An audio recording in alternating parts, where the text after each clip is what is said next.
ফল পাওয়ার জন্য আমরা অনেকে অপেক্ষা করছিলাম।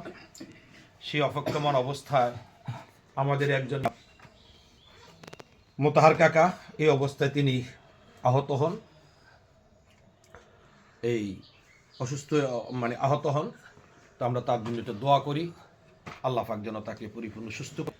আল্লাহুম্মা সাল্লি আলা মুহাম্মাদ ওয়া আলি মুহাম্মাদ কামা সাল্লাইতা আলা জামাই কই রব্বানা যালামনা আনফুসানা ওয়া ইন লাম তাগফির লানা ওয়া তারহামনা লানাকুনান্না মিনাল খাসিরিন আমিন। রব্বানা ফাগফির লানা যুনুবানা ওয়া কাফফির আন্না সাইয়্যাতিনা ওয়া তাওয়াফফানা মা'আল আবরার।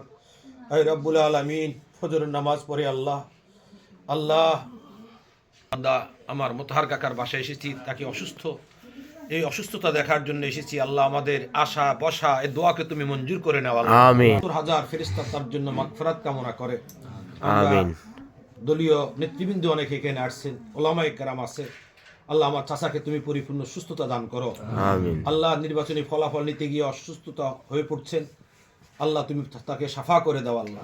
আমিন। আল্লাহ আমাদের মোহাম্মদ নুরুল ইসলাম নয়ন সাহেবের জন্য যারা কষ্ট করেছেন, যারা ত্যাগ স্বীকার করে আপনি কবুল করে নেন।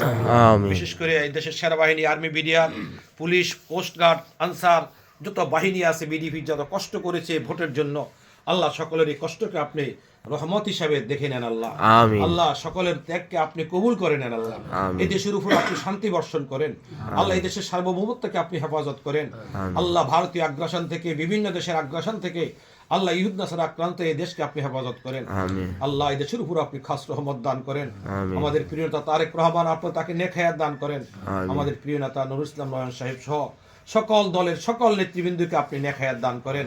সকলে মিলেমিশে একটি সুন্দর দেশ উপহার দিতে পারে, জনগণ যেন শান্তিতে থাকতে পারে, ছেলেপেলেরা যেন পড়তে পারে, আল্লাহ হিংসা বিদ্বেষ, আল্লাহ এই দেশের জন্য সন্ত্রাস মুক্ত থাকতে পারে, এদেশের সার্বভৌমত্বের পক্ষে কথা বলতে পারে, ছেলেপেলেরা ইসলামের পক্ষে কাজ করতে পারে। সকলে মিলে